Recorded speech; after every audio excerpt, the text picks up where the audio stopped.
Whoa, buddy. Put that thing back in its holster. We haven't gone anywhere. I don't understand. Check out the MichaelDukesShow.com for information on how to get access to the podcast. Welcome to the party, pal.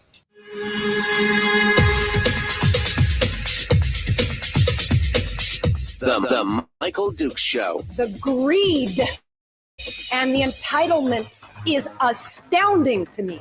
What more could you want from a low-budget radio program? This is a dumpster fire. That was just BS. It is time to get a new perspective. We know just what you need, and we've got just the cure. Open wide and prepare for a steaming hot cup of freedom. I just don't fathom it. The Michael Dukes Show, streaming live across the world.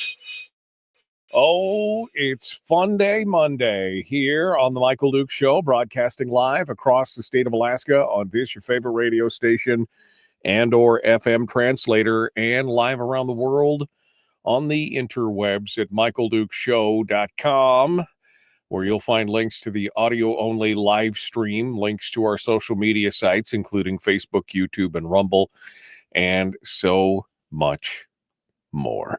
Hello, my friends. How are you? Are you ready for this beautiful day? It's going to be down here on top of the world, it's going to be a beautiful day. I can already tell you, it's nothing but purple and orange and red this morning.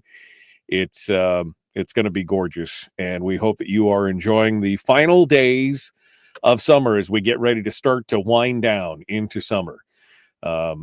We hope you are ready to go with us today.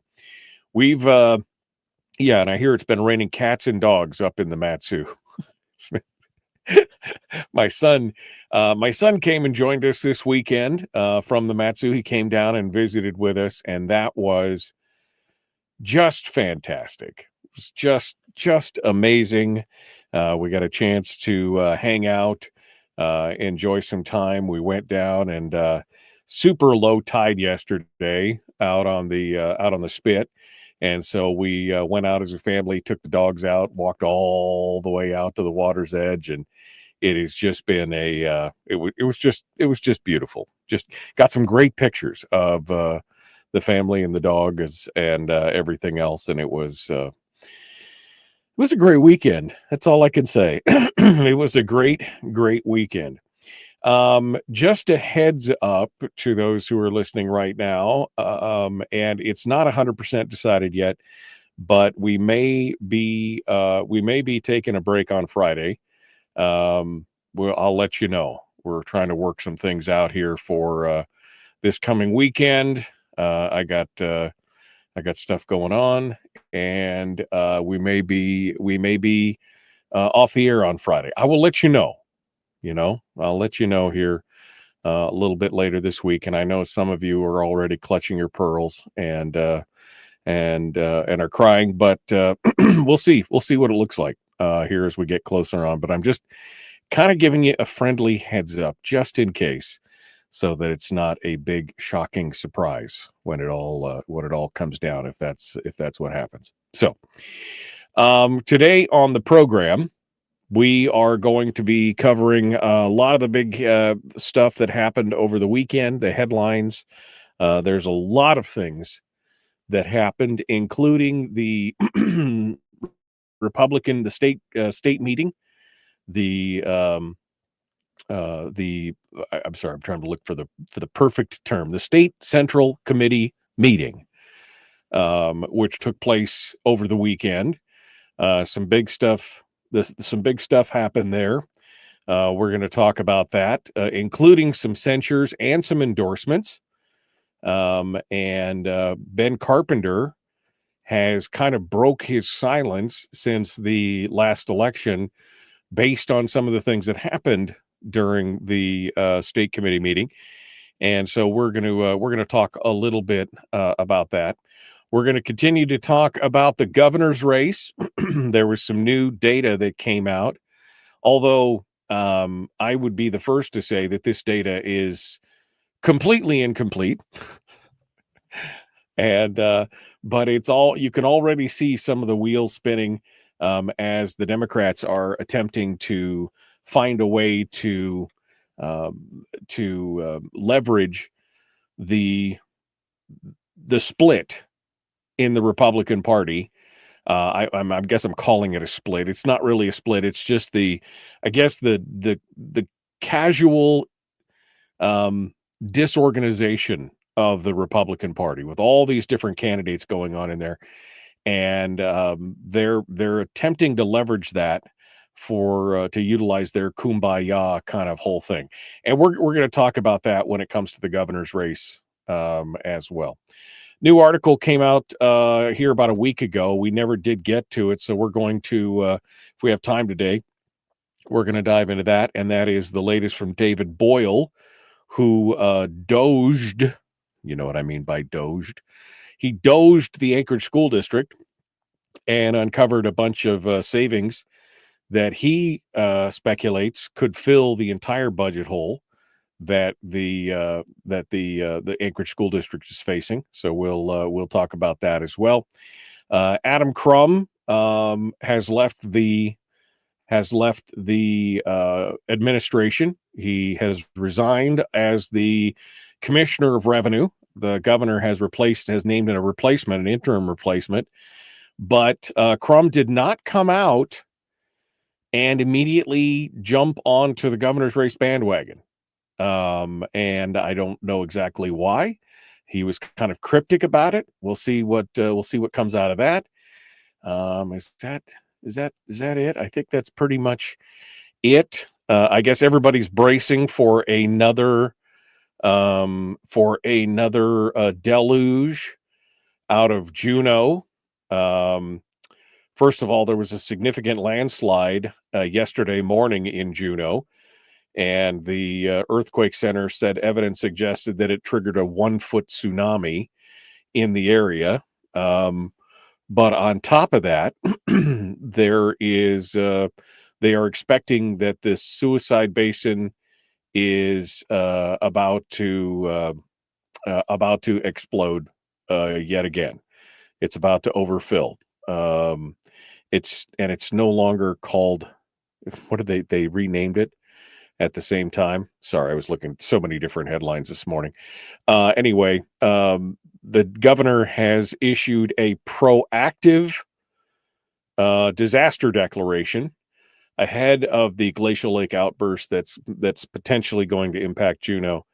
And he said that the Alaska Division of Homeland Security and the Emergency Management said it's in a response that it's an imminent threat of catastrophic funding from a glacial lake outburst linked to Suicide Basin, which is a side basin of the Mendenhall Glacier.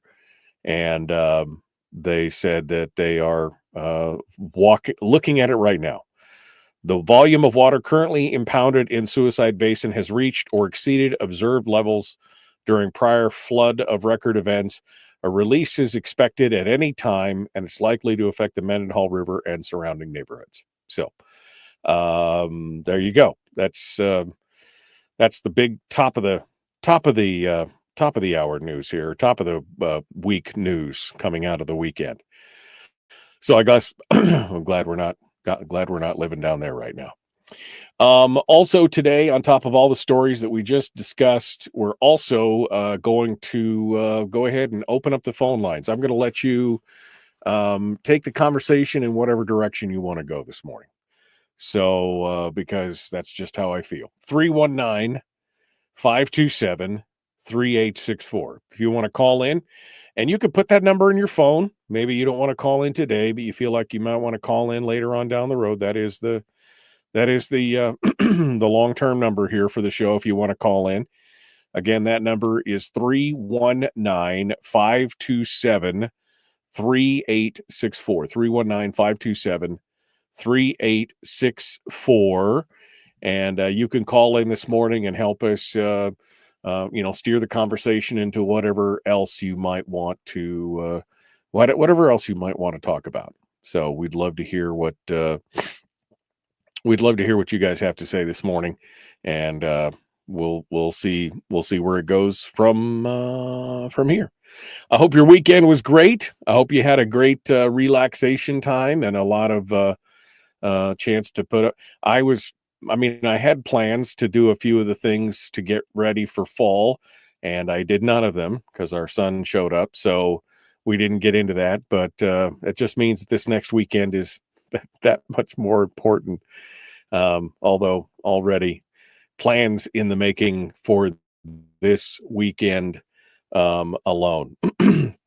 Did you have you seen some of the latest polling numbers for some of the folks here across? Not that we're necessarily saying polls are always 100% accurate, but I think as far as trend lines go, it is definitely interesting to watch what happens in many of these different races. Specifically, I was taking a look at Lisa Murkowski's favorability ratings, and we're going to get deeper into this as we go on in the show today, as we start talking about the gubernatorial race and everything else. Because as we mentioned last week, Lisa Murkowski didn't entirely rule out taking a run at the governor's office herself. But she has got some serious issues right now with her favorability. The Alaskans, the Data for Progress, which is a polling institution, which is has been pretty good at calling races throughout the last couple of years.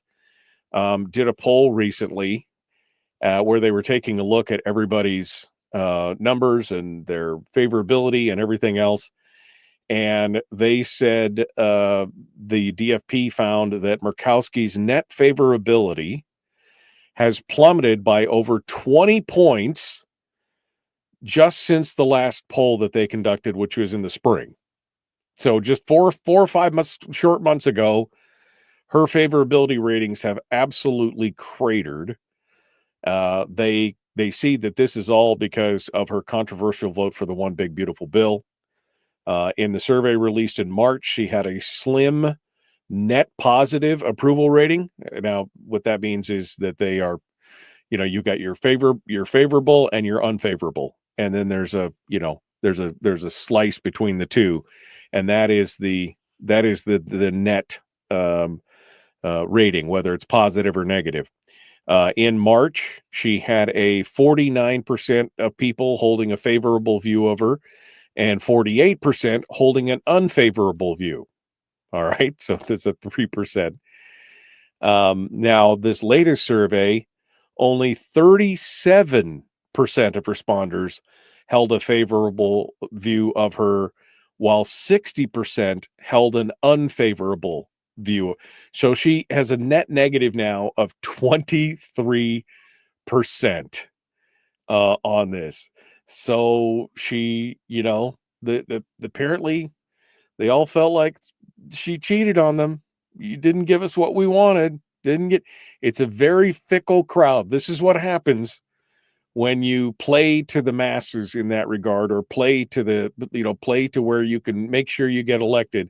The second you stop voting in the free stuff, the second you stop, catering to what they have, then the crowd immediately turns on you.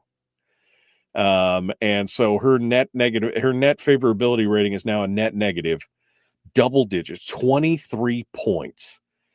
And we'll see what that means. I mean, I don't, this whole thing about making a run for governor, I have a feeling that she's just trolling us. I mean, why would you want to? Well, I mean, I guess Frank Murkowski did it before. After spending decades in the Senate, I was thinking, why would you want to jump into the governor's mansion at that point? Maybe she's just trolling. I don't know. I've kind of steered away from making predictions anymore, because you just never know what's on somebody else's mind. They could be doing things for a completely different reason, or for no reason that you can discern at all. But it's this governor's race. is definitely going to be exciting. And by exciting, I mean, whoa, what the hell is happening around here? That's all coming up. All right. We got to go. Again, phone lines are open. If you guys want to sound off, I'd love to hear what you have to say this morning. 319-527-3864. The Michael Duke Show. Common sense, liberty-based, free-thinking radio. We are back with more here in just a moment. Don't go anywhere. We return right after this.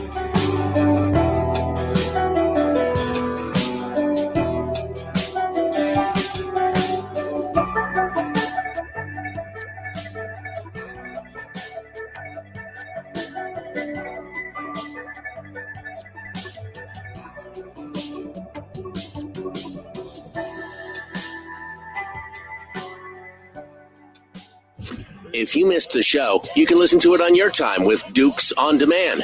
Oh, and it's free. Like America used to be. Streaming live every weekday morning on Facebook Live and MichaelDukesShow.com. Okay, my pretties and your little dogs too. How are you guys this morning? How you guys doing? You guys have a good weekend? It's man. I see my dad's in here. Hi, Dad. Love you and Mom. Dad always comes on to visit with us here. Good morning, good morning, good morning. Little waterlogged up in the Matsu. My son said his friend called him and said it's just raining cats and dogs, and it was just beautiful down here, just beautiful. And he said his friends called, said it was just raining cats and dogs up there. Brian said it was a low tide down here because all the water is up in the air, being dropped on Wasilla. Oh man, yeah. It's a good morning. Yep. Every day above ground, my friend, is a good day. Every day above ground is a good day. Oh, let's see. Bill said he had an incredible weekend. Good morning, Bill. How are you? Never really ever paid attention to the polls, says Franks. Mostly they reflect who's paying for the poll. I mean, in some cases you can say that, but if you look at it historically and you look back at track records from certain pollsters, you could see if it was wishful thinking or if they were close to the right mark. And when a polling outfit is consistently pretty close to where it actually ended up being, then you got to kind of pay attention. Again, you don't set your life by a poll, but you at least can see that there's trends in that direction. That's part of the problem. Good morning, Greg. Kim says, "Don't ever put it past her. Evil beyond all bounds." I think he means in jumping into the governor's race. I mean, I'm not putting it past her. I don't see why you would leave your cushy job in the Senate to go, to do the thing. Yeah.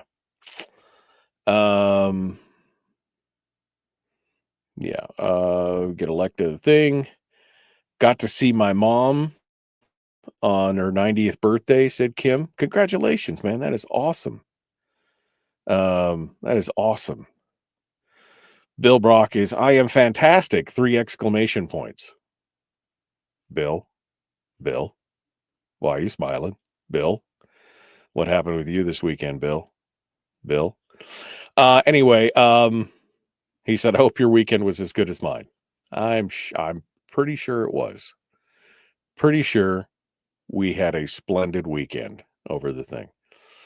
Yeah, I noticed that, Willie. That was the first thing I noticed. We're going to get into that here in a little bit. Willie is commenting about Shelley Hughes not being in the poll, and we'll talk about that as well, which is interesting. Brian he's doing the Marie Kondo thing. Does it bring you joy? He said it was productive. He crawled into the house, bravely hauled out mystery boxes, 25 years untouched, straight to the dumpster they went.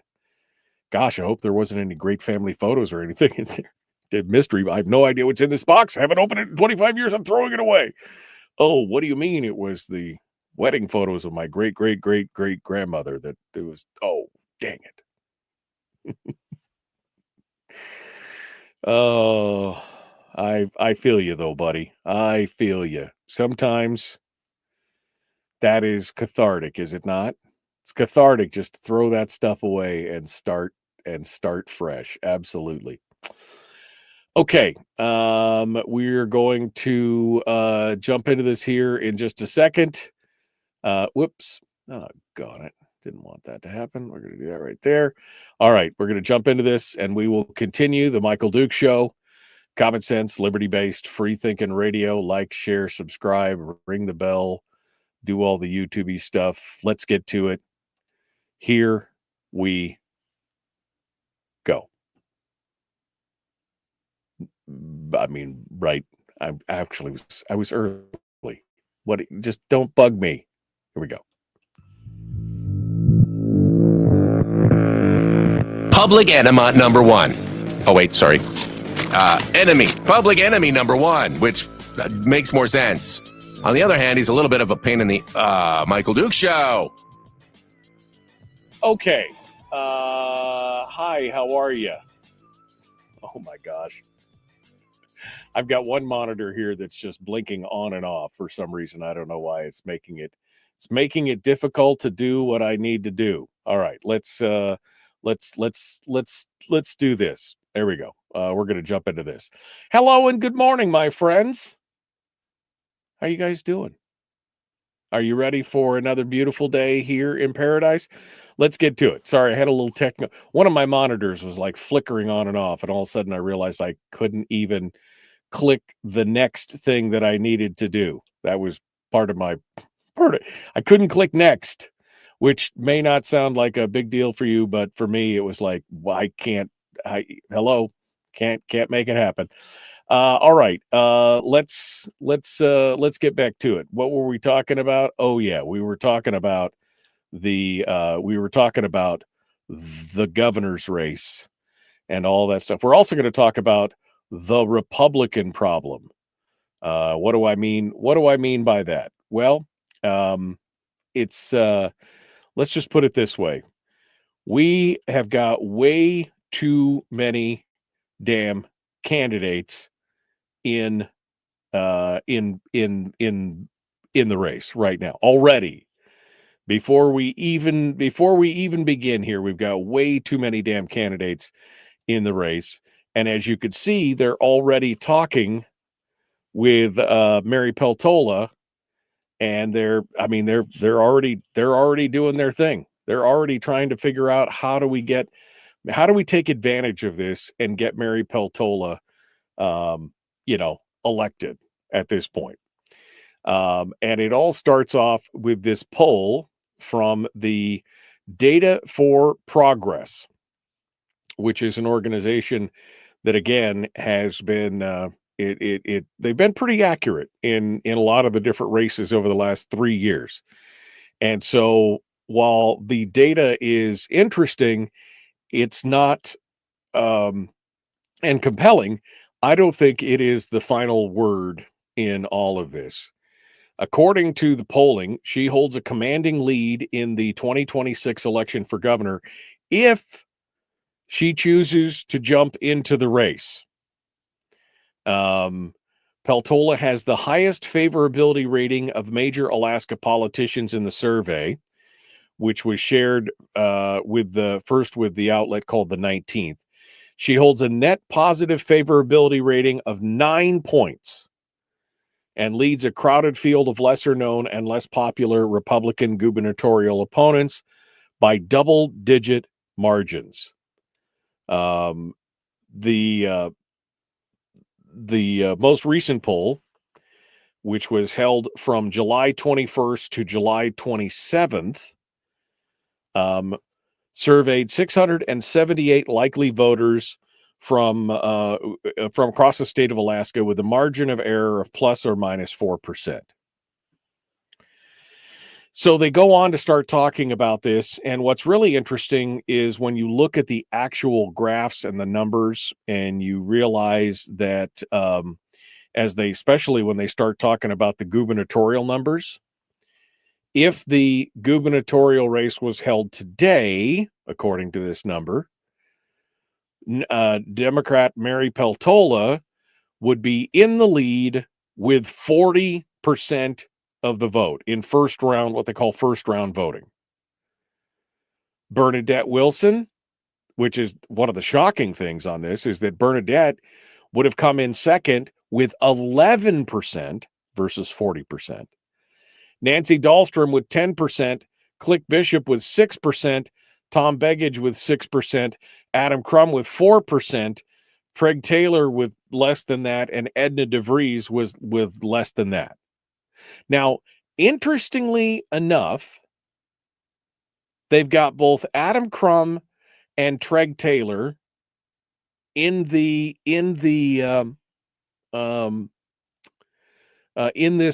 poll, but there is no Shelley Hughes.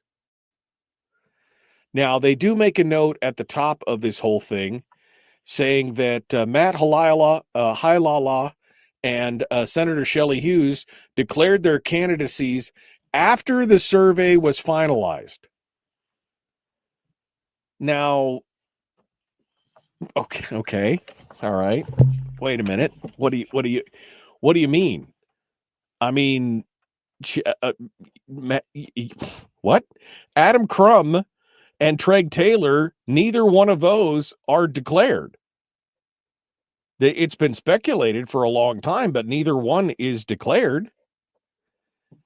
And Shelley Hughes, this poll was conducted on the 21st through the 27th of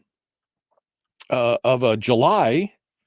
I'm pretty sure that's about the time that Shelley Hughes made her announcement. So what exactly is going on here? What exactly is happening here? Can you explain this to me? What's going on? But Shelley Hughes is not even in here. Now, what this does tell us is one thing. Mary Peltola's got huge name recognition, obviously. And she would have the backing of all of the Democratic Party, pretty much, and a lot of the independents, especially those bigger government independents. But the fact that Bernadette Wilson is eking out the current lieutenant governor, to me, is a great sign. It really is. It shows me that what people are hungry for is, I mean, a relative newcomer, never been a politician, has got some name recognition, but obviously is actually making progress and getting traction amongst people out there. Now, and again, where's Shelley Hughes in all this? Because she also has a huge name recognition and an avid following. But what does it look like? It does tell us one thing, though, and I'll be honest with you. I think that the Democrats are desperate to get Mary. Here's my feeling, and maybe I'm 100% wrong. Maybe I'm way off in left field on this, and you guys can tell me in the chat room, or you can call in and tell me if you think I'm wrong. 319-527-3864. But I get the feeling that Mary is not that interested at this point, in being governor. I mean, she just started this whole lawsuit over Buzzy's death and the airplane and all this other kind of. She just, and I have this feeling, and based on a lot of the commentary and stories like this and things like that that there is a lot of pressure coming from the left right now for her to jump in this race. That's what they want. The Democrats want her to jump in, and they try and use polls like this to justify to her, look at where you'd be. You'd be at 40% in the first round, et cetera, et cetera, et cetera. Suzanne Downing said, the new poll this week by the left-leaning firm is being characterized as good news for Peltola, who has not announced her intentions. Although she's really not making any of the moves, and maybe she's going to last minute Charlie it. I don't know. But my inclination from the outside looking in is that she is just not that interested in that race. Now, there are some other interesting mashups in this polling that you can go peel down into if you want to go through, including her pushing back against Dan Sullivan. Sorry, this is a super wordy article. Let me look where the thing. In 2026 Senate rate, 46% of the voters said that they would rank GOP Senator Dan Sullivan first, and 45% that said they would rank Peltola first. So I mean, they're looking at everything. They know that Peltola is a well-known name, not necessarily a hot commodity, but is a well-known name, known to their voter base, and they want to continue to leverage and utilize her as much as they can. And I just get that feeling that she's just not that into you, right? I just get that feeling that she's just not that interested. What this data does say, though, and reminds us, is that we just have too many damn candidates. But what it's going to tell us, among more than anything else, is that we need to get clear, concise commitments from all of the candidates that if they don't make it to the top in the primary, that they are willing to step aside and get behind one candidate. Because if you add up all the other numbers here, with Bernadette and Nancy and Adam Crum and Treg Taylor and Edna DeVries and Shelley Hughes and Matt Hyalala, and if you did all of that, that number would defeat Mary Peltola. Even if you gave Click Bishop's numbers to Mary, and I think Click Bishop's numbers would be a split, you'd get those who are with him for the labor union side and the more Democratic side, and you get a few in his district who are voting for him just because he's a Republican. And but again, even with all those, that's how you retain the governor's seat. That's how you retain it. Now, again, her favorability rating has dropped. She is the most popular among Alaska's recent statewide elected officials, but over the last 2 years, her net favorability has dropped from double digits. It was, her favorability was above 60%, with the net number being in double digits. Now it's down to 9. And so she's got a shelf life, I guess is what I'm saying. And that's why you're seeing all of this different pandering and all these different discussions about, oh, well, we really need Mary to get in. That's what's going on here. But again, the one thing that you can see, and the one thing that comes out of this whole deal, is that we have to get a commitment from all the candidates that if they are not number one on the, after the primary, that they will endorse the number one candidate and back out and make it a 1-for-1 showdown like it should be. Now, I doubt you're going to get that kind of commitment from somebody like Click Bishop.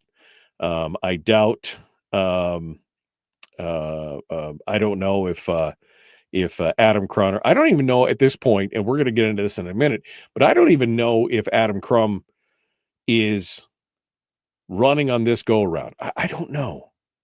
I just don't know. We're going to have to see.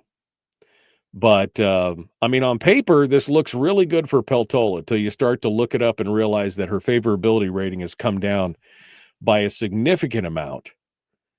And that Peltola is vulnerable if the Republicans can get behind a single candidate and stop playing into this ranked choice voting madness. So we'll see. We'll see where that goes from here.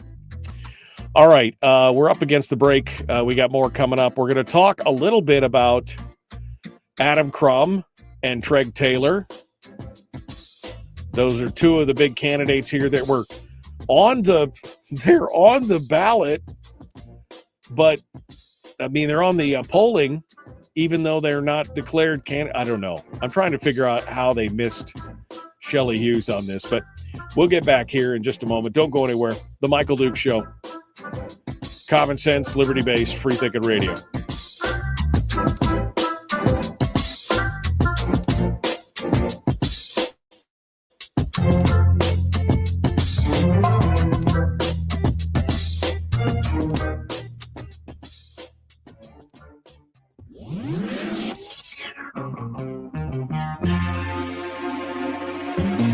Listened to by more staffers in Juneau than any other show, because their bosses told them to.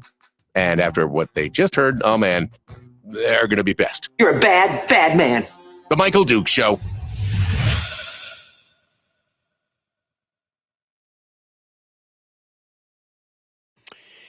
Okay. You guys, I'm just, hold on. Hold on a minute. Okay. Hold on. Let me do this. I'm just going to, I'll play some music while I do this real quick. I got, this monitor apparently is about to die. So hold on a minute.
Okay.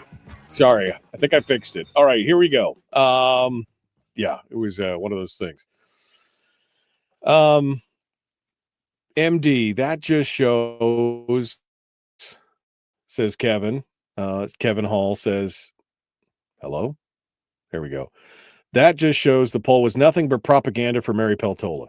I mean, again, I would say you might be right, except for if you go back and look at historically, they have been fairly accurate overall. So again, I'm not saying that this is gospel. I'm saying this is an interesting thing. But again, what it also shows is that everybody gets up and works together and commits that they won't be infighting on each other, that they could still beat her. Yeah. Has Crum even declared? No, he hasn't. That's part of the question that we have for later on here.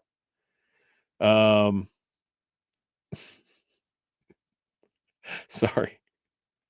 Brian says, in regards to his comments about the boxes, he says, my folks left me boxes and boxes of photos, mostly unlabeled, of apparently unhappy people looking like they sucked a persimmons. Okay. So I don't know who any of these people are. Screw them. Makes great kindling. All right. Let's see. Yeah. Instead of taking off Friday, says Fat Ray, have you considered Tuesday? No, I actually haven't considered Tuesday because I'm trying to make a 3-day weekend out of it.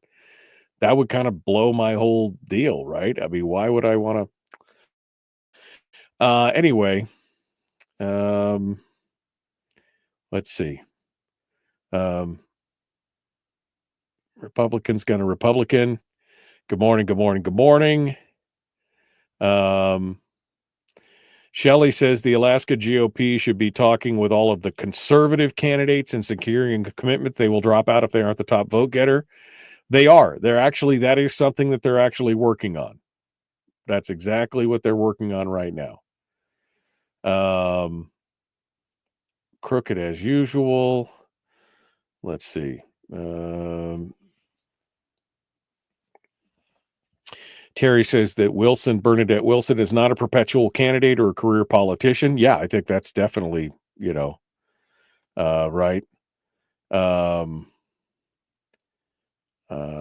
Jeannie said that the Republicans are working on it. Shelley says she's glad to hear that. Kevin asked a valid question. Kevin McCabe asked a valid question. He says, what if the top 4 vote getters were all Republicans? Maybe that's how we should phrase the question then. That basically, unless the top 4 vote getters are Republicans, will you bow out? Because if the top 4 vote getters were all Republicans, I'd be like, okay, fine, duke it out. But if you get 3 Republicans and a Democrat, oh, baby, you got to consolidate. You got to, it is a valid question. We'll talk about that on the other side here, Kevin. We'll put that back and we'll dive back into it.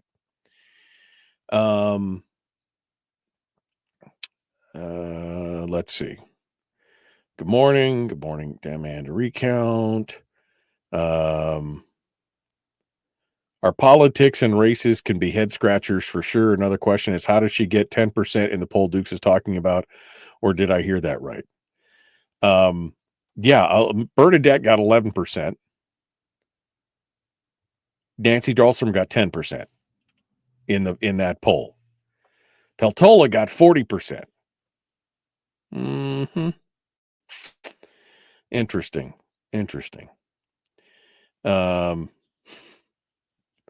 Everybody's got to hate on Tuesdays. That's just the way it is. All right, let's get back to it. Here we go. Common sense, liberty-based, free thinking radio. Hello.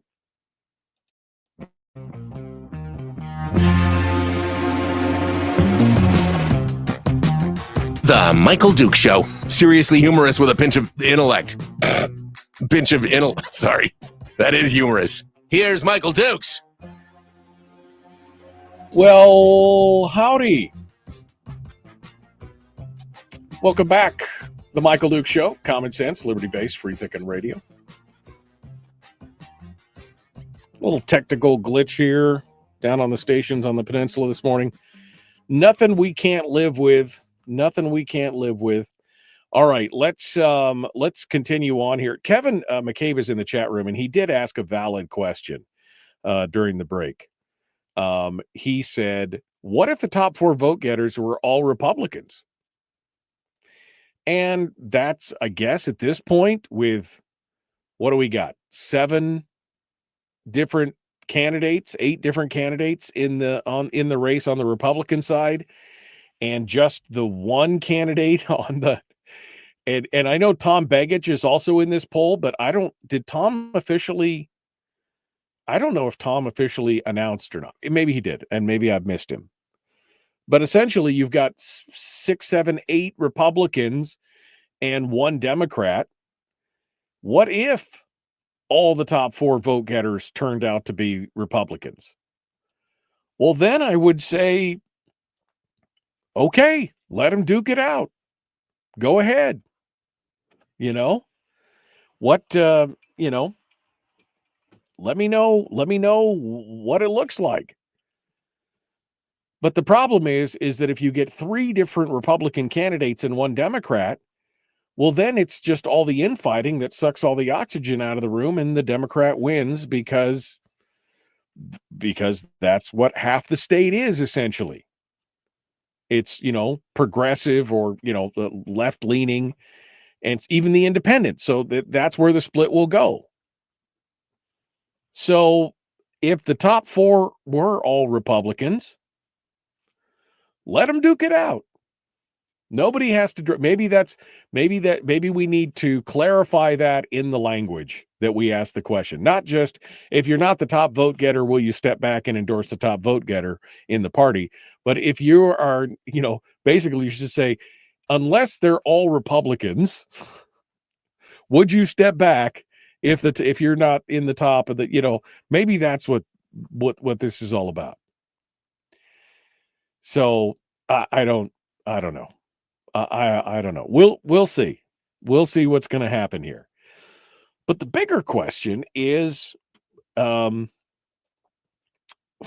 bigger question is what's really going on with a couple of these candidates. Now, this is the first polling that I've seen on the race as far as candidates and where they stand. What's really interesting is that, again, that Bernadette came out on top of this. And it doesn't include Shelley Hughes, which is kind of a head scratcher. They say it was because, let me read the actual quote. Matt Hialala and State Senator Shelley Hughes declared their candidacies after the survey was finalized.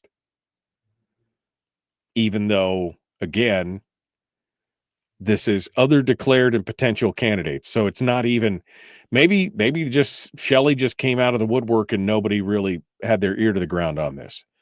I kind of knew about it a few days in advance, only because nobody told me, but there were some maneuvers and some things that were going on, and I assumed, right?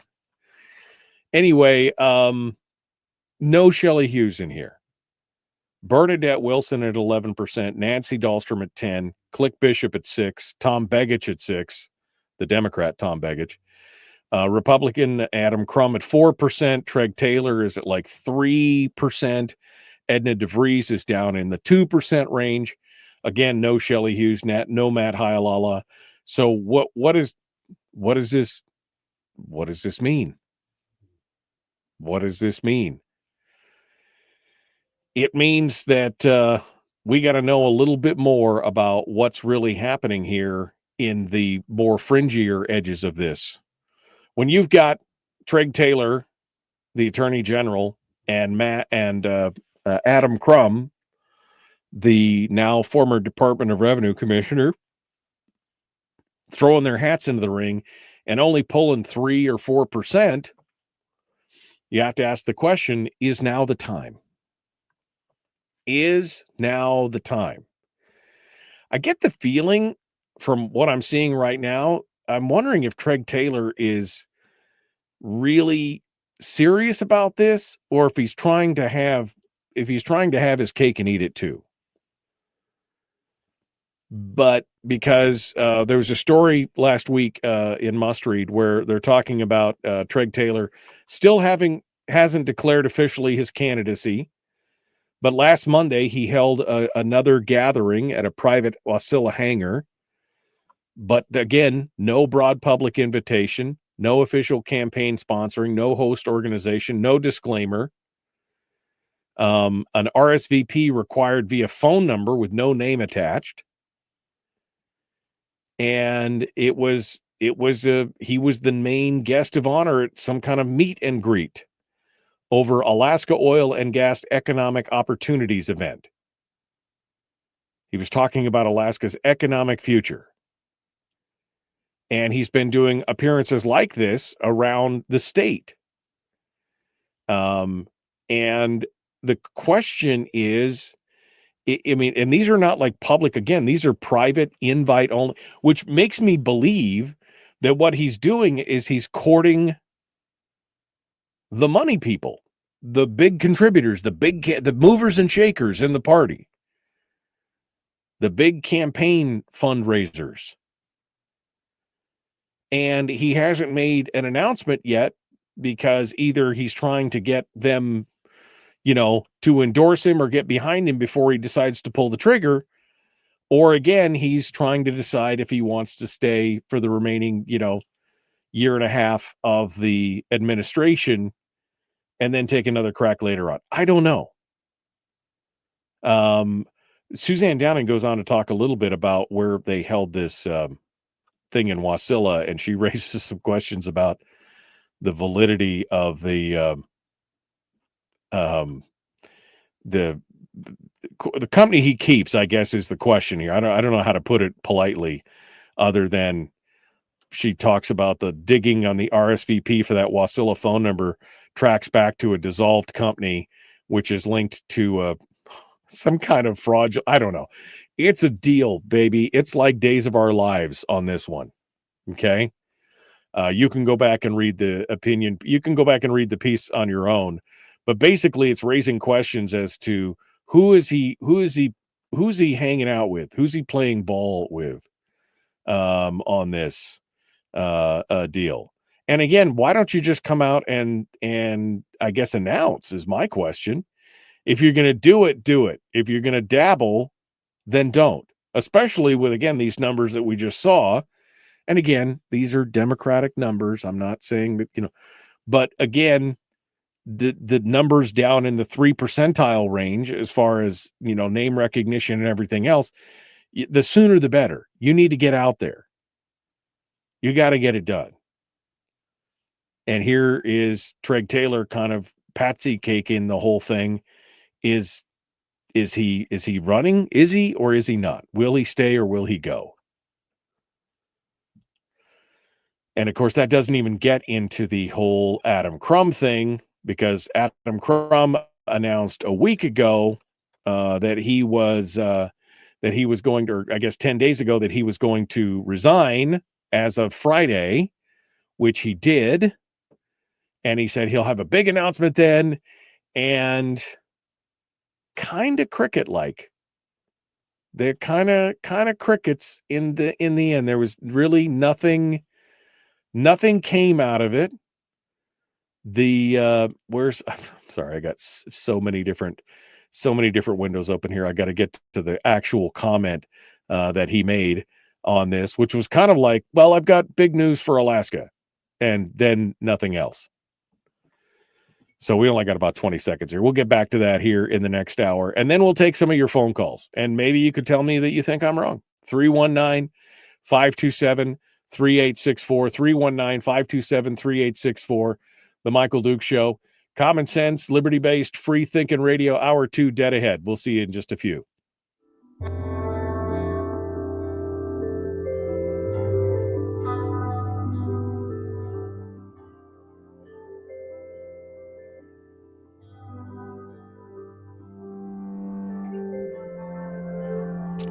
Okay. Where the hell is this? I've got so many different. There we go. Okay, I found it.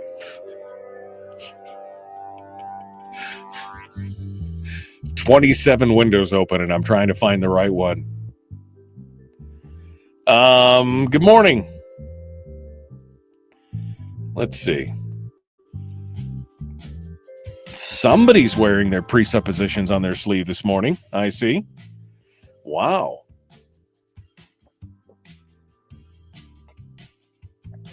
Okay.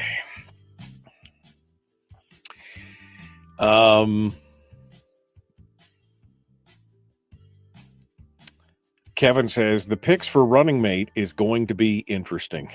Yes, it is.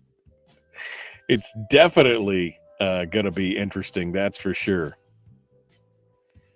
We'll see.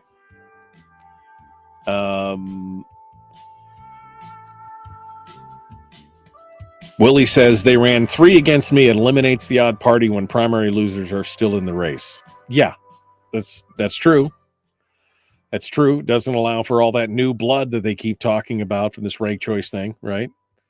Oh, it's all this new blood, except for when it shoves them out the bottom.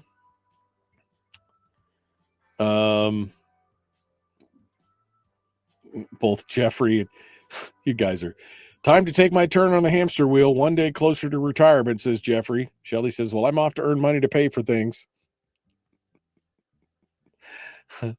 All right, guys. Thanks for coming in and joining us this morning for sure.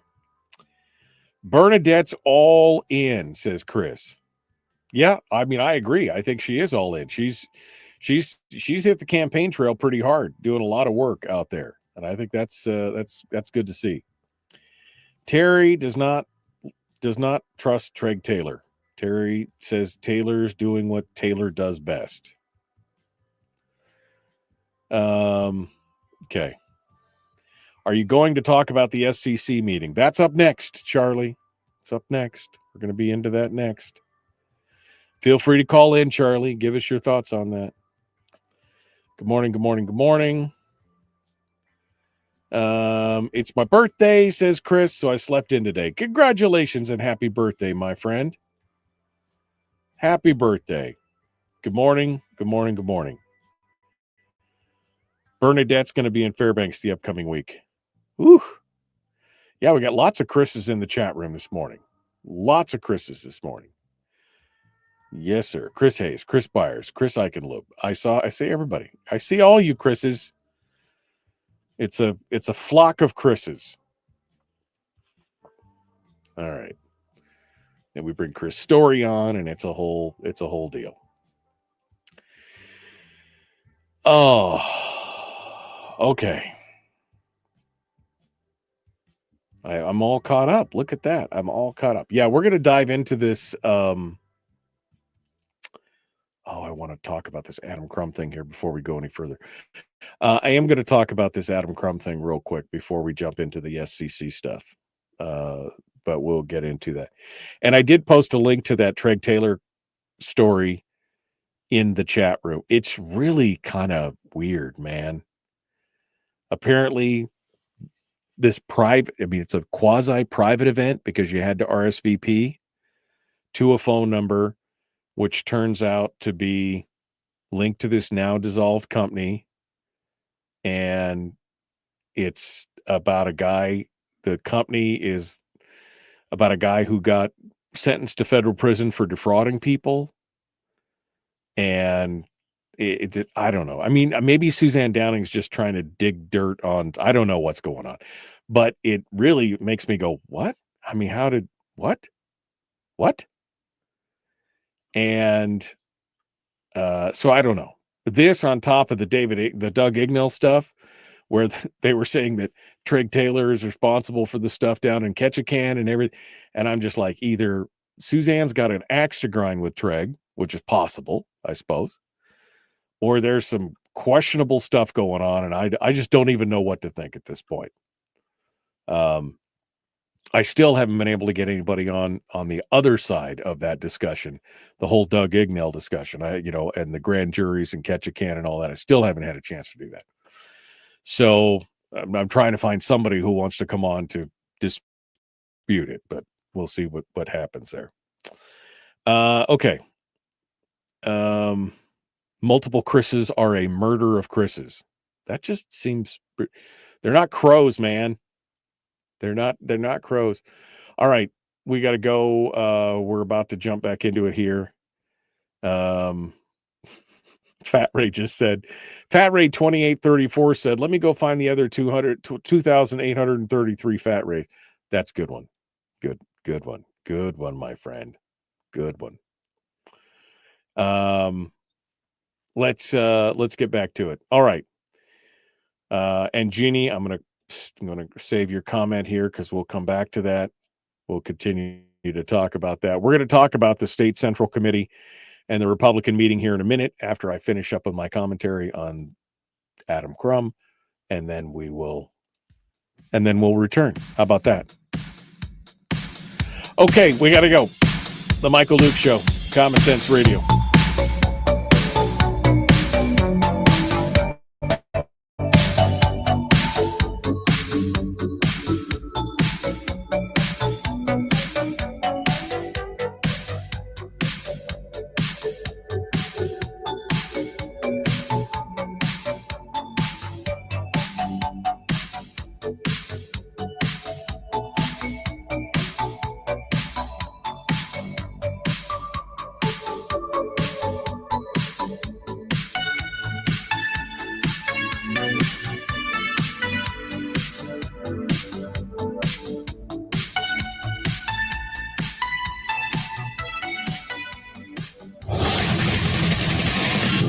Buddy, put that thing back in its holster. We haven't gone anywhere.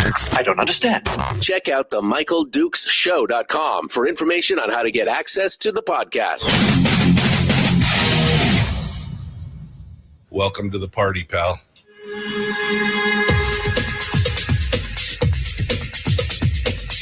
The Michael Dukes Show. The greed and the entitlement is astounding to me. What more could you want from a low-budget radio program? This is a dumpster fire. That was just BS. It is time to get a new perspective. We know just what you need, and we've got just the cure. Open wide and prepare for a steaming hot cup of freedom. I just don't fathom it. The Michael Dukes Show, streaming live across the world. Hey there, hi there, ho there. Did you just call me a ho? Good morning and welcome to Monday. Monday! We put the fun in Monday. That's what we do here, the Michael Dukes Show, broadcasting live across the state of Alaska on this, your favorite radio station and or FM translator. And live around the world on the interwebs at michaeldukeshow.com, where you'll find links to the audio-only stream, to the podcast. You'll find links to social media like Facebook, YouTube, and Rumble, where we simulcast the show every morning, and so much more. It's all out there at michaeldukeshow.com. So go out there and jump in and do it. Monday show. I hope you had a great weekend. Welcome back. And hopefully you feel refreshed and rejuvenated. A little piece of housekeeping before I run amok here for the rest of the hour. There is a potential, and it's just a potential, mind you. There is a potential that we may be off this Friday. Okay. Haven't made the 100% decision yet, but am thinking about it and am moving in that direction because birthday weekend, it's going to be a busy time. And so anyway, maybe off this Friday. Don't know yet, but I will let you know. I just didn't want it to be a big surprise if we dropped the bomb on you guys and we were gone, because I know that people really freak out when I take the day off. I don't know what the deal is, but I take one day off and everybody loses their mind. Not really, but I get quotes. I get messages and comments, and people are wondering. So anyway, it's going to be potentially no Friday, and if I do, then we'll be doing some firearm stuff on Thursday, because that's how we roll.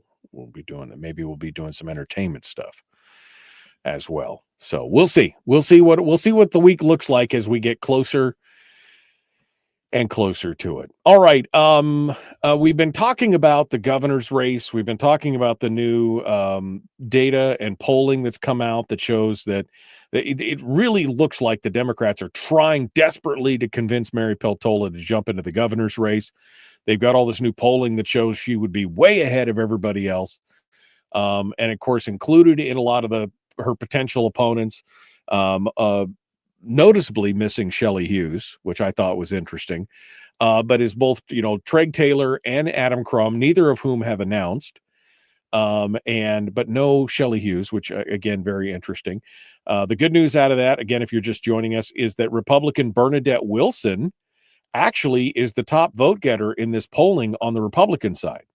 Now, 11% compared to Mary Peltola's 40%, but you get the picture. It's very interesting that she is resonating with a bunch of voters out there. And this is all from let me post up the thing. This is from the Data for Progress folks. And I'm posting up a link right now in the chat room for folks if they want to go out and read all the different numbers, because they really get into some of the weeds on this kind of stuff.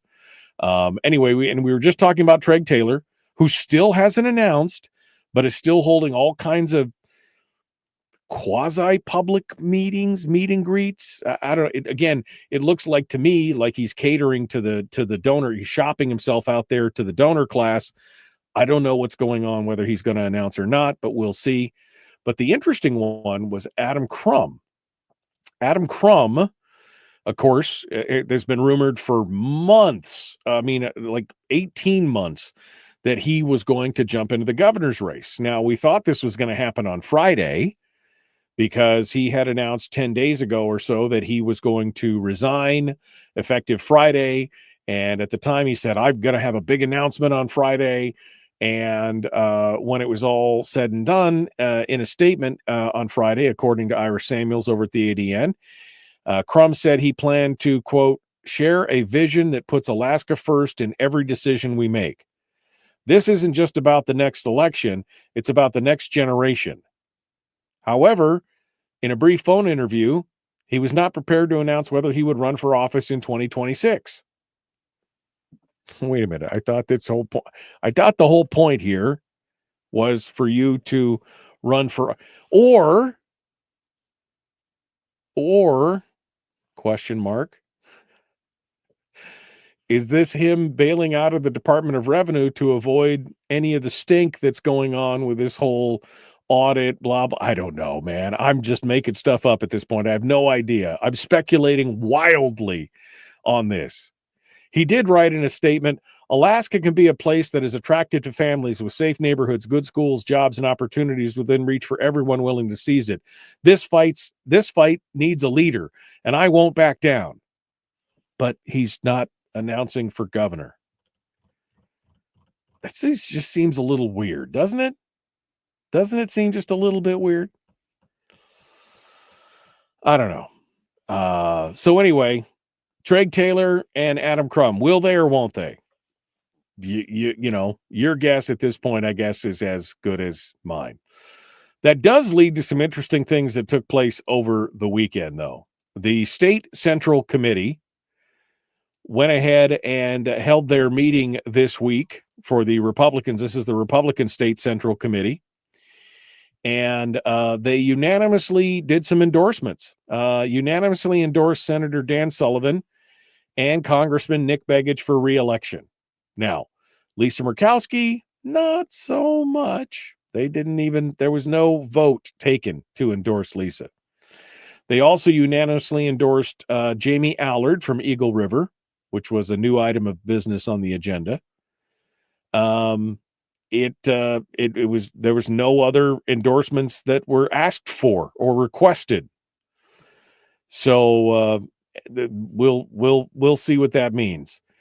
None of the Republicans, interestingly enough, who voted with the Democrats to override the governor's veto attended the state committee meeting. Apparently, Jesse Bjorkman showed up to try and stop a censure vote against him, but when that effort failed, he immediately left. Didn't stick around after being censured, and he was censured. Bjorkman attended, not only defending his allies with his alliances with Democrats, but doubled down, saying he'd done so for committee assignments. He's part of the Republican Overriders Caucus, says Suzanne Downing. Those Republicans who turned their back on Governor Mike Dunleavy and overrode his partial veto of an increase to the budget. Now, earlier this summer, District 7 and 8 Republicans voted to censure Bjorkman and then took their case to the State Central Committee for a full vote of Republican officers in the state. He appealed to them. Discussion was held in executive session, and they basically, the censure is upheld. So Bjorkman is now on the outs with the Republican Party. To which Suzanne Downing then wrote a fantastic article, which, by the way, with commentary by Ben Carpenter, some additional, which I'm gonna read Ben's commentary here, because this is really the first time since the election that Ben has come out and substantively talked about his opponent. Because Ben's a gentleman, right? He's been trying to respect the office but he came out guns blazing on this. So we're going to talk about that here in a second. So Suzanne Downing goes on to talk about the cost of ambition and how Republican defections undermine the party and the constituents. And this is a pretty good piece where she talks about, every time the Republicans agree to caucus with the Democrats in exchange for leadership roles or committee assignments. Again, this is power. This is trading favors. This is power brokering. This is, when it comes to the binding caucus, this is really kind of extortion at that level, right? She said, but this year it happened in both the House and the Senate, where you had a majority of Republicans who were elected in both bodies, and certain members of the majority at that point, the Republican majority, basically submarined their own party and their own candidates by basically selling themselves out to the Democratic minority for positions, for stature, for leadership roles, for committee seats. That's essentially they're whoring themselves out to the minority to create this bipartisan thing so they can get what they want. Every time this happens, says Downing, Republican legislators who stay loyal to the caucus lose committee seats, bills, hearings, and negotiating leverage. Conservative legislation gets buried while Democrat priorities move to the front of the line. The result is a Republican minority forced to fight uphill battles in a legislature that should reflect the majority of the voters who elected them. Defections do more than weaken party unity. They hurt districts. When a legislator defects, his or her vote helps advance budgets and policies that raise costs, expand bureaucracy, and erode individual freedom. This can include supporting binding caucus rules that punish legislators for voting their conscience, voting for budgets that spend beyond sustainable limits, and blocking efforts to protect the PFD. These aren't abstract political maneuvers. They are decisions that cost Alaskans real money and undermine the trust in government. Then she takes a crack at Jesse Bjorkman. Some legislators, such as Jesse Bjorkman of Nikiski, justify it as, quote, working across the aisle, unquote. In reality, it's surrendering power to those with a very different vision of Alaska. When Republicans defect, they tell voters that titles matter more than promises they made on the campaign trail. She goes on to say, today, the Republican State Central Committee voted to uphold District 7 and 8's censure of Bjorkman. Bjorkman was there to defend himself, and the reasons he gave for leaving his fellow Republican senators in the minority demonstrated this culture of ambition. Remember, he said he did it for committee seats to try and do something for his district. She said it's a clear example of how personal political goals can outweigh the responsibility to stand with your caucus and your voters. She finishes up with this. Undeclareds and nonpartisan voters decide Alaska elections. They expect honesty and integrity from the people they send to Juneau. When they see Republicans break their word, they do not punish that legislator. They question whether the party stands for anything at all. And all I could say is, yes. I mean, isn't this what we've been talking about on this program for years? That we have a Republican problem in this state, not an individual Republican problem, but a Republican Party problem? That's exactly it. They don't just punish that legislator. They question whether the party stands for anything at all. Now, I've had high hopes that Carmilla Warfield and kind of this new guard in the Republican Party will be able to make some of the changes that they need to be able to bring this closer. And I hope they do. Because as of right now, again, people are kind of losing faith in that. And that's both not just independents and undeclareds, my friends. There are some Republicans that I've talked to who've been Republicans for years who are so frustrated that they're questioning whether or not they might be better off out on their own as independents or undeclareds as well. That's a big, that's a big problem right there. And then you got Ben Carpenter's commentary, which I'm going to come back to here in just a moment, because I think it basically lines out a lot of the problem that we have out there right now. So we're going to continue with that here in just a moment. Don't go anywhere. The Michael Dukes Show. common sense, liberty-based, free-thinking radio. We'll be back with more in just a moment. Don't go anywhere.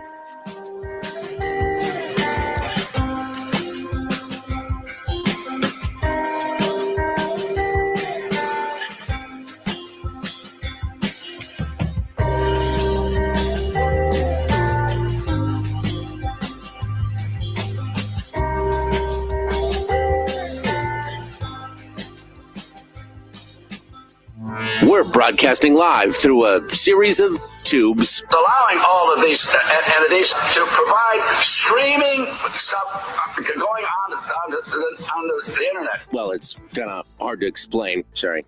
Streaming live every weekday morning on Facebook Live and MichaelDukesShow.com. Okay.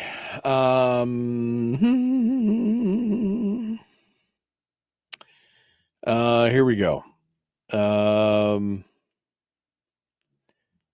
Yeah. Birthday weekend followed by Memorial Day weekend, says Jeannie. Don't mind if I do. Just saying. Don't mind if I do. Actually, it's a week in between, but don't let that stop you. Don't let that stop you. Okay. Shelley didn't even get in the poll. Yeah, no, that's what I was saying, Harold. I said it earlier. She did, according to them, their quote was that Matt Hyalala and State Senator Shelley Hughes declared their candidacies after the survey was finalized, even though it was that week that it happened. That, I mean, I don't know what they said they did it between the 21st and the 27th or something of July. So anyway, don't ask me questions I can't answer. And okay. Scrolling through here. Crum is a bureaucrat and will never even get a ranking vote for me, says Willie. I mean, again, I don't see any ideas coming out of these guys. They better get to the prop. They better get on the stick here. Terry said, and I'm assuming she's talking about Bjorkman, went home and immediately started knocking on doors trying to save his butt. Fact. Yeah, censored and sanctioned. Ban the binding caucus, and ban the NEA. Well, I mean, yeah, I don't see how that works. Let's see. So Trump is coming to Alaska. What town will he be in? Anchorage, I guess. Yeah, I mean, I'm assuming it'll be probably Anchorage, J Bear. It'll be something like, I don't know where he's going to go, but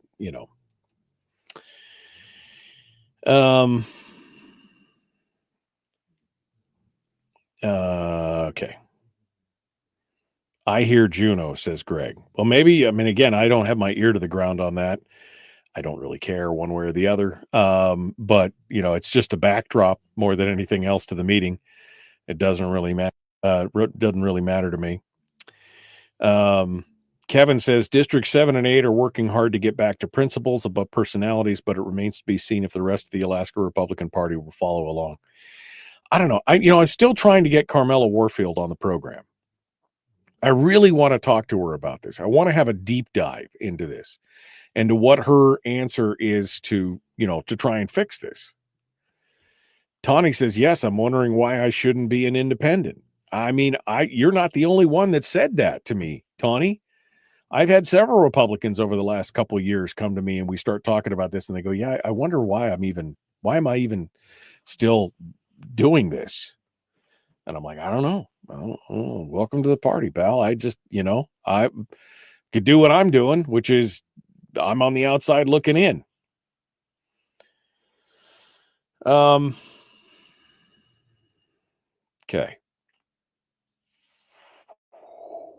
I think that's it. Sorry, everyone. That was my fault for the Republican senators joining with the Democrats, says Frank. I was led to believe my vote counts. What are you trying to say? What are you trying to say?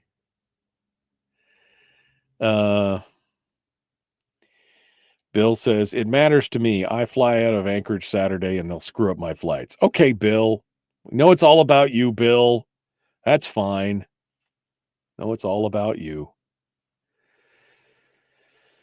Okay. All right. I think that's it. I'm all caught up. Look at that. I made it to the end. We're ready to go. All right. Phone number to call if you want to sound off this morning on anything we've talked about thus far. I still have more to talk about. I'm going to get into Ben's thing here in just a second. Like, share, subscribe, ring the bell, do all the stuff. Let's get to it. Here we go.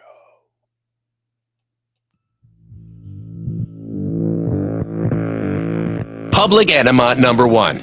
Oh, wait, sorry. Public enemy number one, which makes more sense.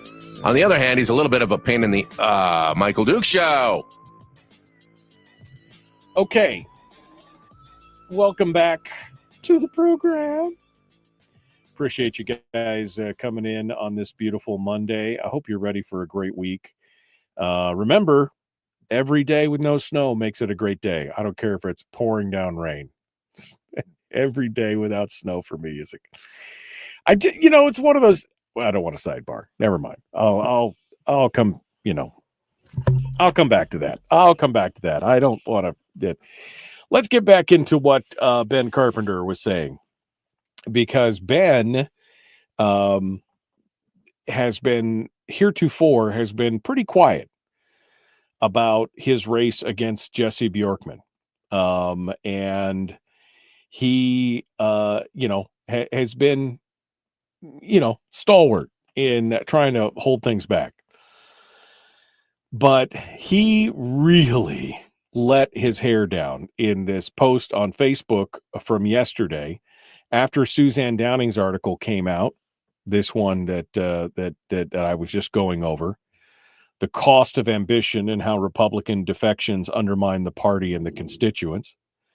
Tuckerman Babcock was quoted in this. Senator Jesse Bjorkman is a fraud. I mean, he just kind of whoa. The party votes to censure him for his disingenuous false statements and naked grasp for power at the expense of everyone else. Geez, Tuckerman, tell me how you really feel about it, right? Well, Ben Carpenter does.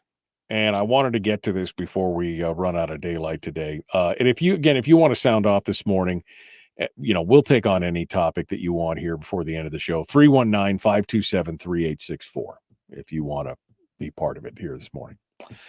But this is Ben Carpenter's, and I'm going to read it verbatim because I don't want to put words in his mouth or anything else. I'll read it through and then I'll have my comments.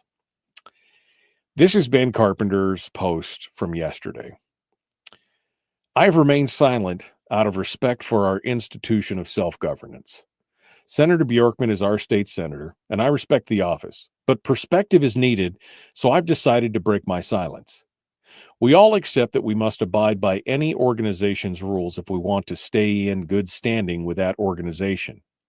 Senator Bjorkman reneged on his promise not to join a Democratic-led caucus, and in doing so, he violated the public trust and the rules he said he would support.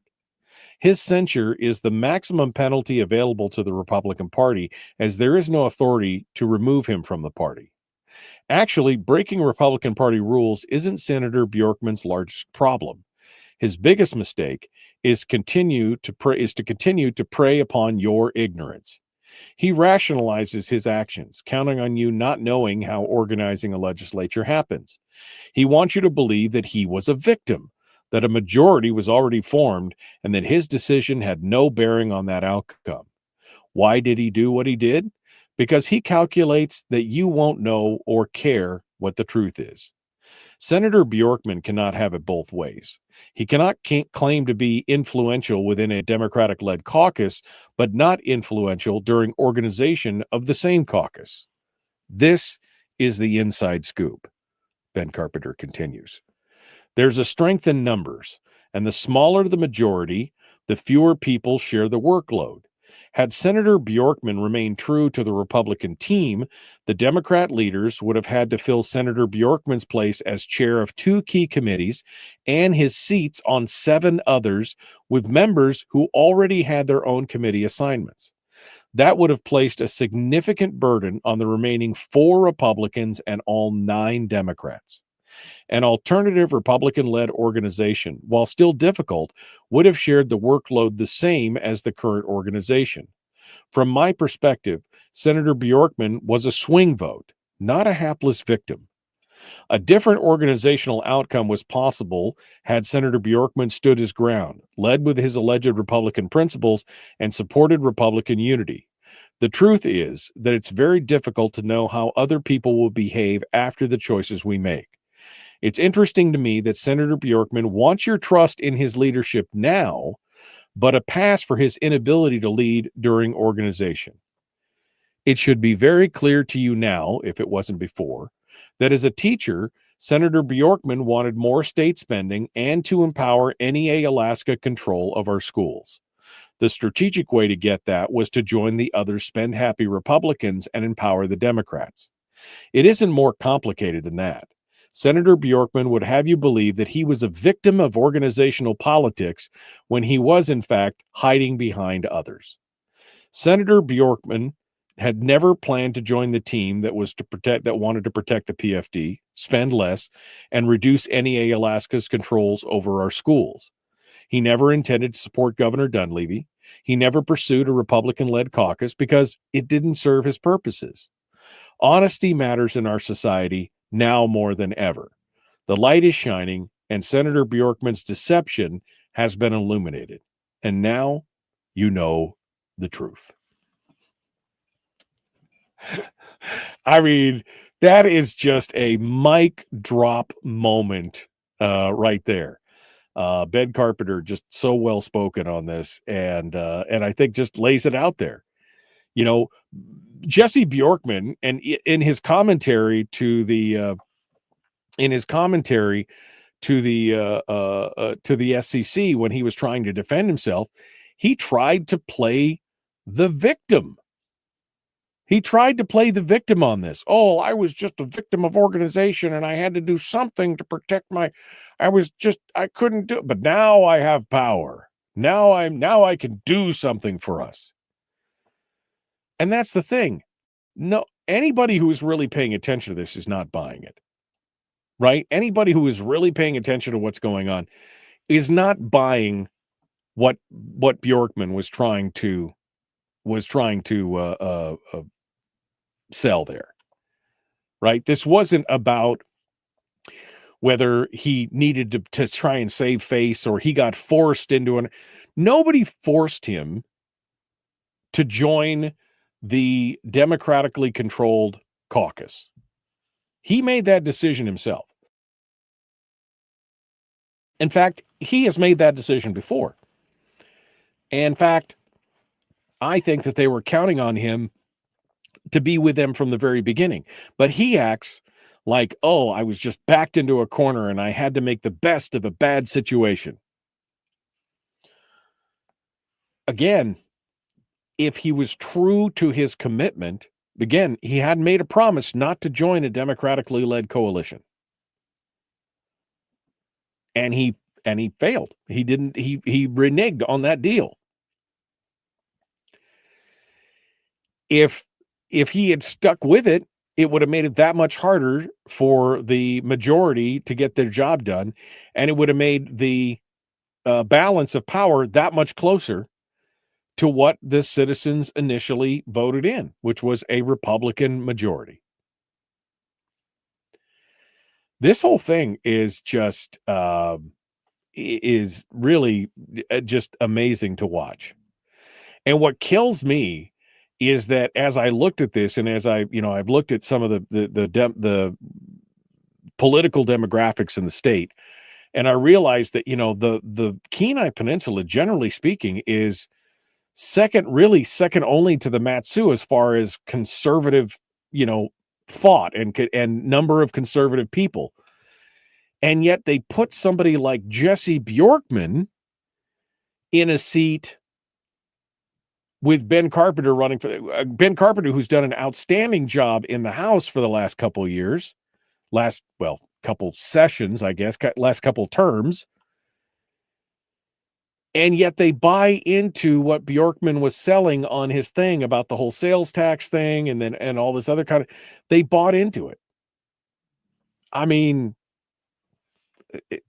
bravo to Bjorkman for spinning the narrative that way, but it really is going to be hard for him to dial back and dodge the bullet on this, especially now that he has been censured by the state committee, not just the districts, but by the entire state committee.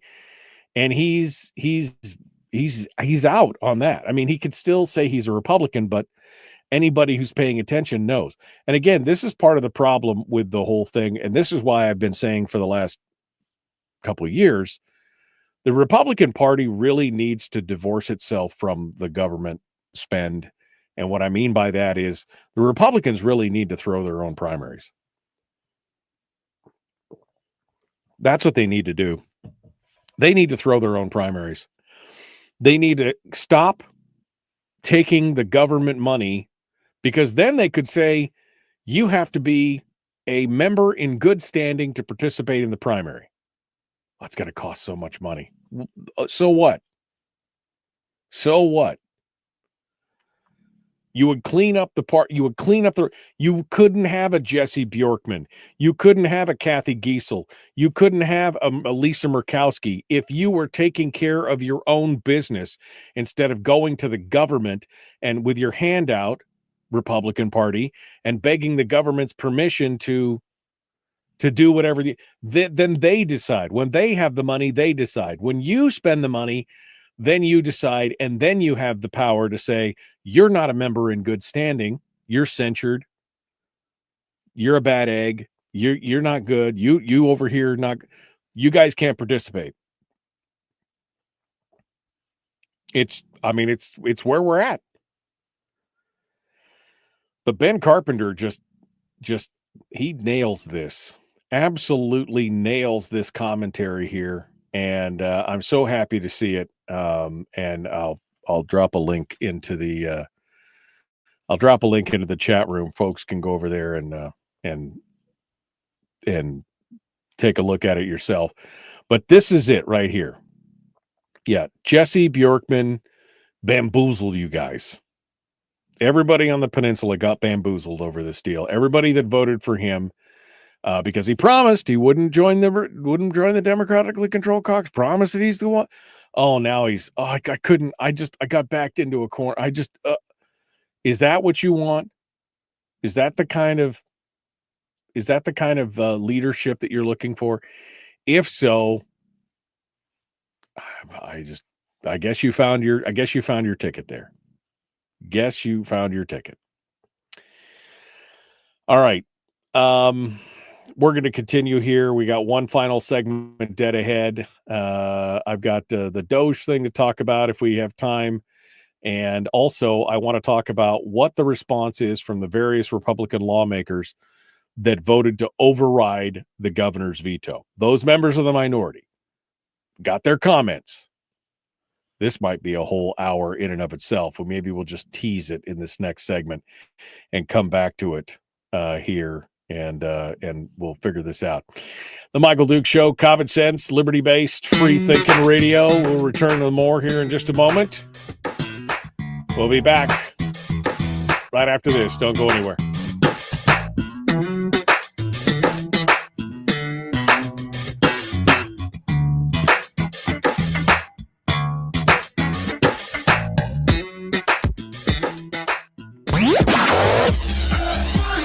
Our light, our guide, and our trusted friend. Michael Duke Show.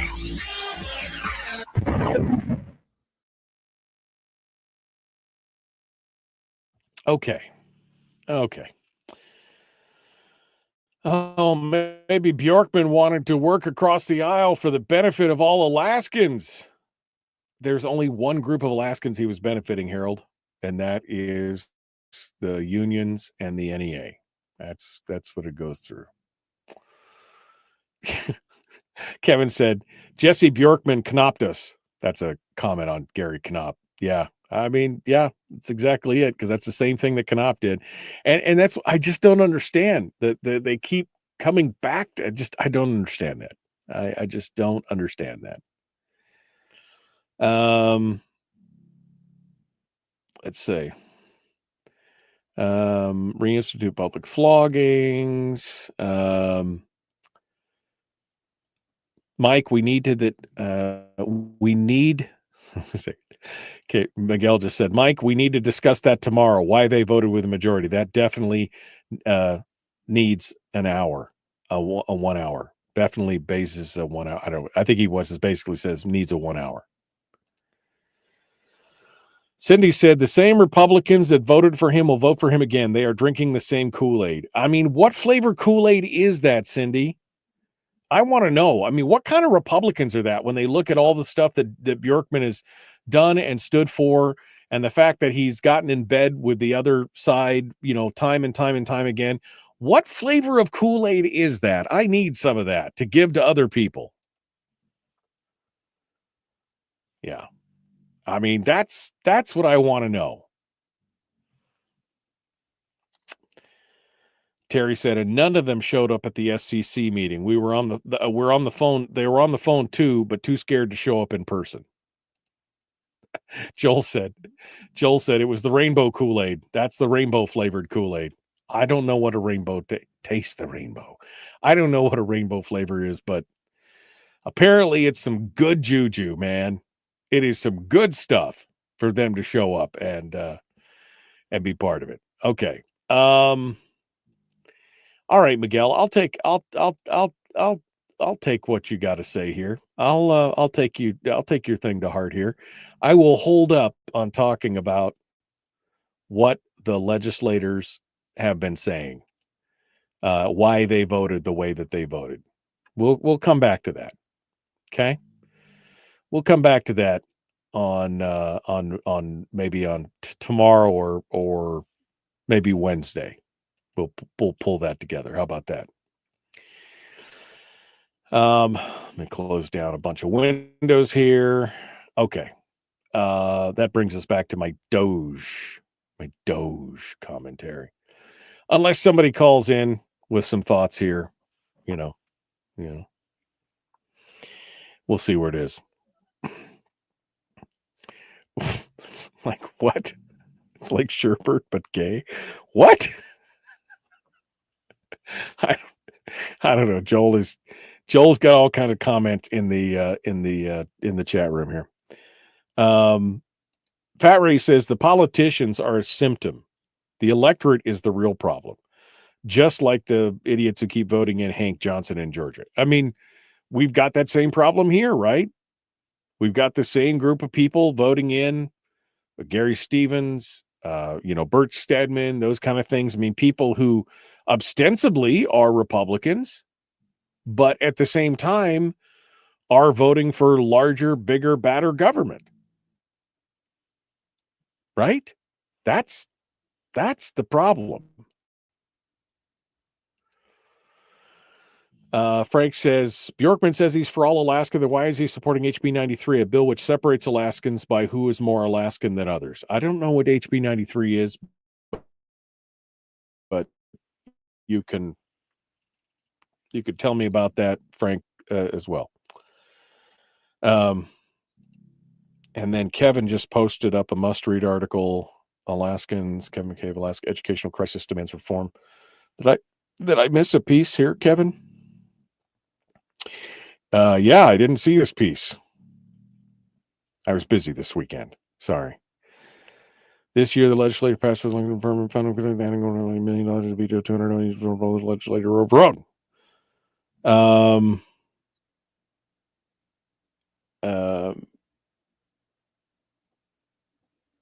Okay. Oh. All right, Kevin.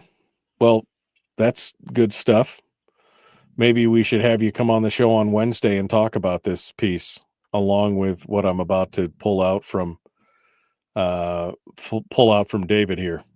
Maybe that'll help. Maybe we should have you on Wednesday to talk about it.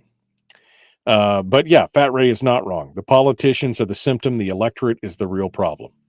And this is, this is what was it? Wasn't Bastiat? Was it Destartes? Who was it that basically said, woe be unto the Republic when they found they could vote themselves largesse from the treasury? Right? I mean, that's where we're at. I mean, woe be unto us when we figure out we can vote ourselves money out of the treasury. That's where we're at. All right, here we go.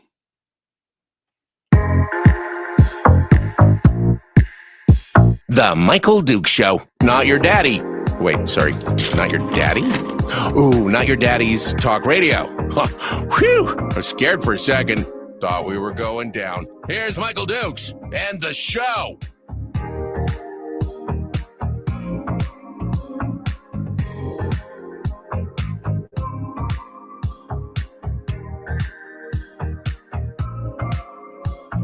Okay, welcome back to the program, The Michael Duke Show. Common sense, liberty-based, free-thinking radio.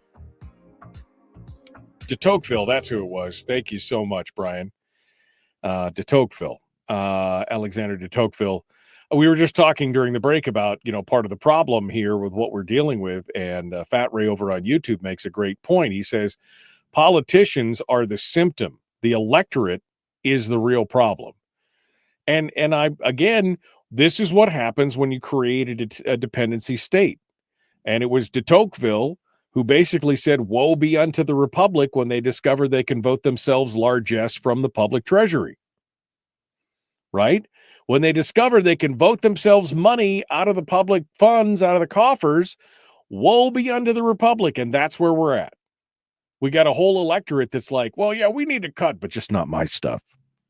Don't cut my stuff. It wasn't Alexander Tyler Frazier. It was, I'm pretty sure it was de Tocqueville. Are you probably Googling it in the background?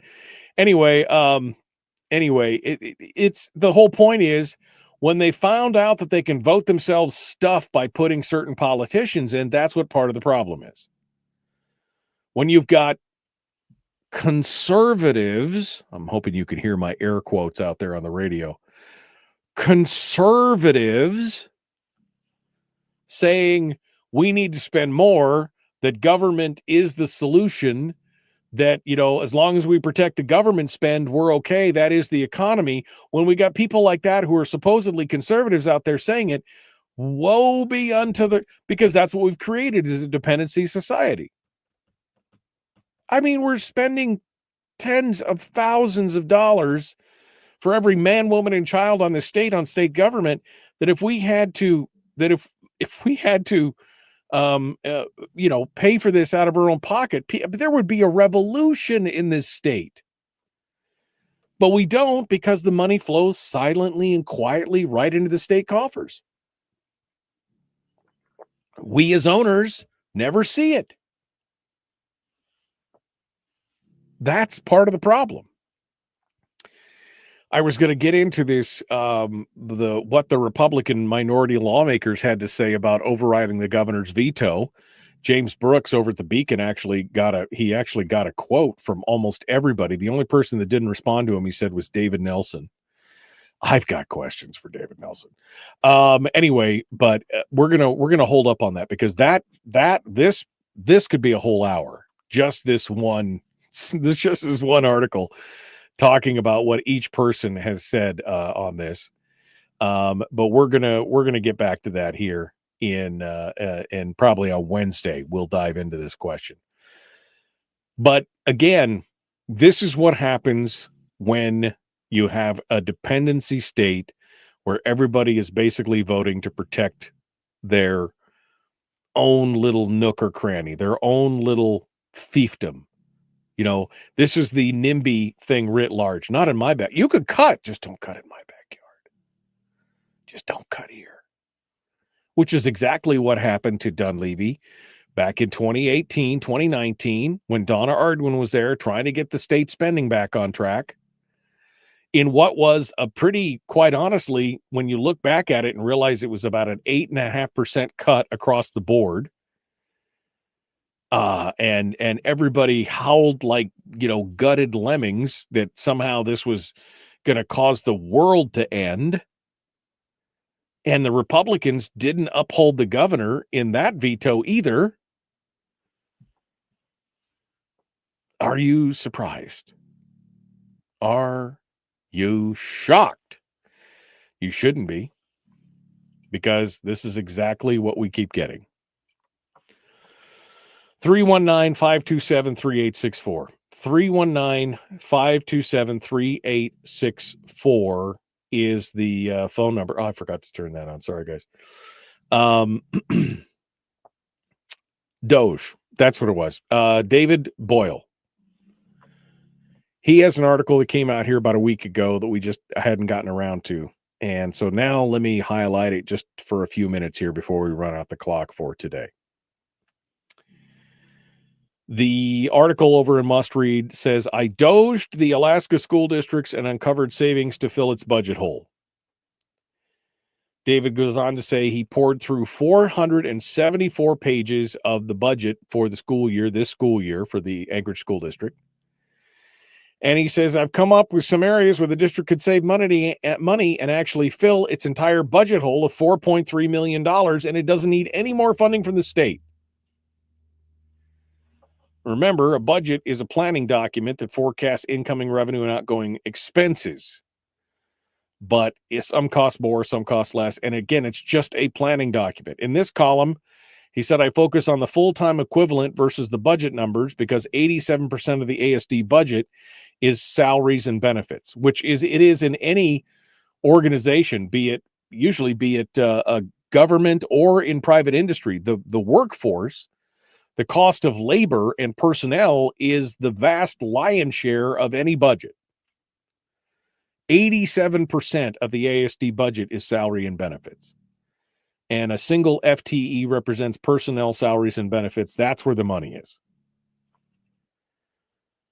He said there are several overall findings throughout the budget that reveal how the district has reduced positions, mostly at the less costly FTE levels. So it can maintain that it has reduced the number of personnel, but one must know if these reductions were of the higher or lower cost FTEs. At its headquarters, the district has reduced the number of low-cost FTEs and retained the higher-cost FTEs.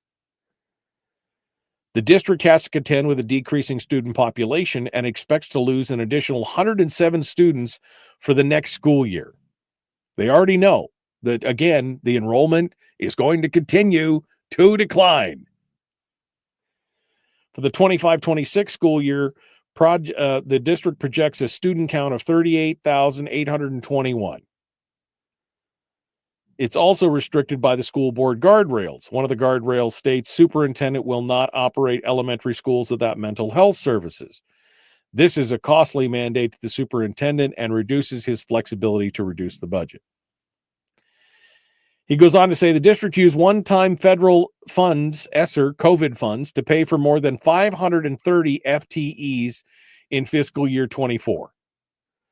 497 of those were teacher FTEs. Now, those weren't reoccurring funds, and they're not going to be available for the following years. It increased the per-student cost by 500, 781, and 273 in fiscal years 22, 23, and 24, respectively. Now they're coming back to the legislature to backfill those funds. Again, this is exactly what the federal government said, do not spend this COVID money on reoccurring costs. This is just one of the ways that the district dug themselves a huge budget hole. So he goes back here and starts digging down into this and taking a look at the day-to-day operating funds, and that's what he's focusing on. One of the lists of the potential savings that they could use to fill their back hole is one source of revenue that the budget does not include due to the accounting rules is the E-rate revenue it receives. The DEI Community Engagement Department was another one, which was funded for $584,000 in fiscal year 24, but is scheduled to be funded $724,000 in fiscal year 20.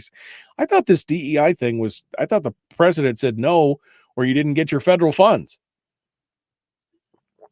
Maybe they could slow that down. The third place that he looked at to fill the budget, communications and external affairs, knowing the importance of controlling the message.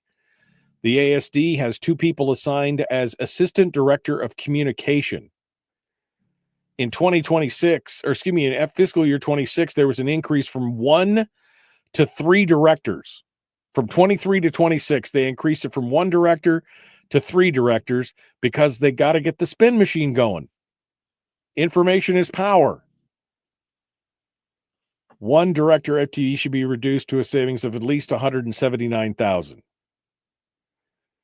Then he talked about the classroom bloat. In fiscal year 22, there were 1,790 teachers in the classroom. There were 23 directors at that point. This year, there's 1,908 teachers, so an increase of about 110 teachers. But the directors increased by almost half again as much, up to 35. 35 again, 6 human resource directors with a total salary of $4.6 million. Why are there 6 directors? Middle school education.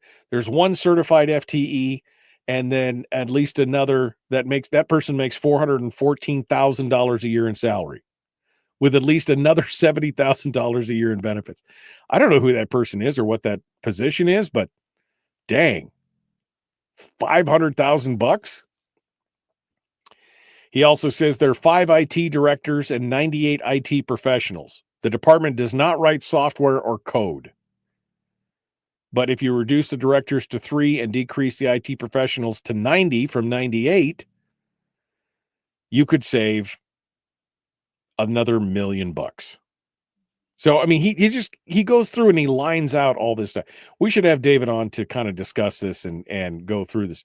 But again, this has been part of my problem this whole time, is that these school boards and the school districts are not acknowledging that they're going to have declining enrollment. They're going to have less money, and they should be planning for it instead of desperately trying to struggle to get the spend to where it is now or to increase it.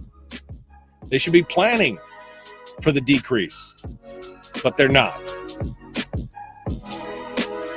All right, we got to go. Tomorrow, Brad Keithley, Chris Story, The Michael Duke Show, Common Sense, Liberty-Based, Free Thinking Radio. We'll see you guys then. Be kind, love one another, live well.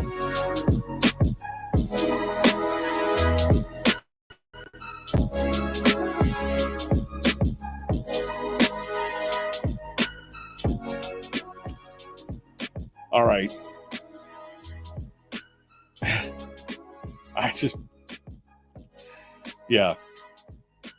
It's an interesting take on this stuff. You'll have to go back there and look. Brian, actually, this must be Alexander Tyler Frazier. Is that who you're quoting here? A democracy cannot exist as a permanent form of government. It can only exist until the voters discover that they can vote themselves largesse from the public treasury. From that moment on, the majority always votes for the candidates promising the most benefits from the public treasury, with the result that a democracy always collapses under loose fiscal policy, always followed by a dictatorship. Oh, man. The prognostication there. Oof. Nobody wants that. All right. We will see you guys tomorrow. Be kind, love one another, live well. Yeah, I need that job that pays $500,000. I'm with you, Chris. I'm with you. It's only 9 months out of the year. Must be, maybe. See you guys.